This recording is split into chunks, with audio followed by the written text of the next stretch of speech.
देखिए, समस्त क्रिकेट समाज का बहुत बड़ा नुकसान हो गया है दोस्तों, क्योंकि अब दुनिया की सबसे मजबूत टीम T20 वर्ल्ड कप में नहीं खेलेगी। आए करने से कुछ नहीं होगा बालक। आईसीसी की एक तरफा प्लानिंग और सोच ने बहुत बड़ी टीम को T20 वर्ल्ड कप से बाहर कर दिया है। अब इस वर्ल्ड कप में क्या ही मजा रह जाएगा। वही बौनी टीमें ऑस्ट्रेलिया, साउथ अफ्रीका, भारत और इंग्लैंड जैसी छोटी छोटी टीमें खेलती रहेंगी और बड़ी टीम जैसे कि बांग्लादेश इस टूर्नामेंट में हिस्सा नहीं लेगी। वाह, ये क्या बक रहे हो? अजी दरअसल खुशी के मारे इस स्क्रिप्ट को लिखने वाले की बुद्धि थोड़ी सी हिल गई है, इसलिए थोड़ी सैड स्टार्ट हो गई स्क्रिप्ट की। नहीं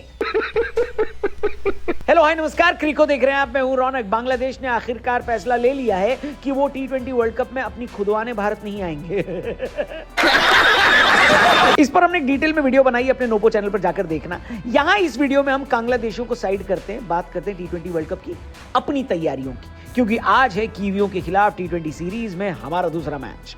अभी मजा आएगा ना भिड़ो। जी हाँ, मजा तो आएगा, मगर उस मजे से पहले आपको एक और मजे की चीज बताऊं। पहले T20 के बाद क्या हुआ वो देख लेते हैं। गुरु, क्रिकेट में कुछ मैच स्कोर कार्ड पर खत्म हो जाते हैं और कुछ मैचों की चर्चा मैच खत्म होने के बाद भी चलती रहती है। नागपुर T20 में ऐसा ही हुआ।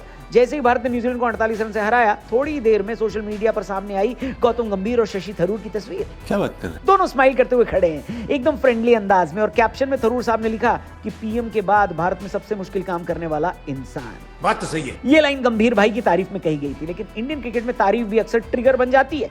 थरूर ने आगे लिखा कि कैसे गंभीर रोज लाखों लोगों द्वारा सेकंड गेस किए जाते हैं, फिर भी काम रहते हैं, बिना झल्लाए चलते हैं। वो वाकई सराहनीय है। एक पॉलिटिकल हैवीवेट की ओपन एंडोर्समेंट, वो भी ऐसे टाइम पर जब गंभीर की कोचिंग पर सवालों की बारिश हो रही है। इसीलिए तो उन्होंने भी थरूर साहब के पोस्ट पर कमेंट किया और रिप्लाई किया गौती भाई ने कि बहुत बहुत धन्यवाद डॉक्टर शशि थरूर। जब सब कुछ शांत हो जाएगा तो एक कोच की कथित असीमित अथॉरिटी की सच्चाई और लॉजिक साफ हो जाएगी। अगली लाइन में गंभीर ने लिखा कि मुझे इस बात पर हंसी आ रही है कि मुझे अपने ही लोगों के खिलाफ खड़ा किया जा रहा है, और यहीं से सोशल मीडिया में ये ट्वीट आग की तरफ फैल गया।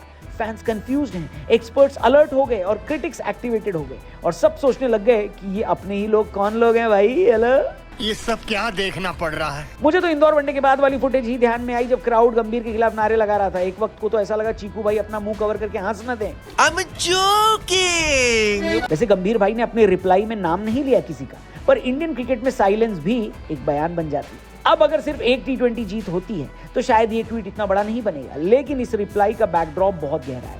2024-25 का फेज, इंडियन क्रिकेट का रेयरेस्ट स्लम्प एट होम।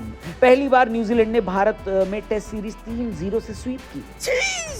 उसके बाद साउथ अफ्रीका ने भारत को उसी के घर में टेस्ट सीरीज 2-0 से हराई। की पहली सीरीज वनडे सीरीज में हम हार गए, यानी होम कंडीशंस में रिकॉर्ड टूटते चले गए। और इस दौरान ये मैसेज फैला कि गंभीर बोल्ड फैसले लेते हैं, लेकिन बोल्डनेस और रैंडमनेस में थिन लाइन होती है दोस्तों। ओपनिंग कॉम्बिनेशंस बदलते रहना, मिडिल ऑर्डर का सेटल ना होना, रोल्स का अनक्लियर लगना, जैसे कि शिवम दुबे का रोल, और इन सब से परे सभी खिलाड़ियों से कैसा रिश्ता बन रहा है। कुछ रिपोर्ट्स में कहा गया कि गंभीर को टीम का पूरा कंट्रोल दिया गया है, खिलाड़ियों से लेकर सपोर्ट स्टाफ तक सब गंभीर के कंट्रोल में। इसीलिए जब रिजल्ट नहीं आते तो ऑटोमेटिकली इल्जाम भी कोच पर आता है। और इस बीच गंभीर का डॉक्टर थरूर के ट्वीट पर रिप्लाई इसी सोच को चैलेंज करता दिखता है। यानी जो दिख रहा है वो पूरी सच्चाई नहीं है। सोशल मीडिया पर दो कैंप्स बने, एक कहता है गंभीर लोन वॉरियर है, सिस्टम उन्हें आइसोलेट कर रहा है। दूसरा कैंप कहता है कि कोच को पीआर और क्रिप्टिक पोस्ट से दूर रहना चाहिए। राहुल द्रविड़ ऐसे नहीं थे, रवि शास्त्री भी ड्रेसिंग रूम तक ही सीमित थे। कुछ फैंस तो ये भी कहते हैं कि काम coach is greater than cryptic coach, जबकि कुछ फैंस कहते हैं कि क्रिटिसिज्म अनफेयर हो तो बोलना जरूरी होता है। कभी कभी लगता है कि अपन ही भगवान है। बाकी मैं आपसे जानना चाह रहा हूँ, सोशल मीडिया पर गौतम गंभीर भाई के बारे में जो बातें कही जाती हैं, उनमें से किस बात से आप अग्री करते हो? कि वो बहुत ज्यादा डोमिनेट करते हैं, या फिर जबरदस्ती उन पे ज्यादा क्रिटिसाइज हो रहे हैं लोग और उनकी अननेसेसरी क्रिटिसिज्म होती है? वो एक अच्छे इंसान है, अच्छे कोच हैं और खिलाड़ियों की भावनाओं को अच्छे तरीके से समझते हैं। आप बताइए, आप इन दोनों में से किस चीज से कनेक्ट करते हैं? कमेंट करके बताना, चैनल को भी सब्सक्राइब करके जाना। क्रिको पर मिलेंगे जल्दी। Thank you for watching. जय हिंद।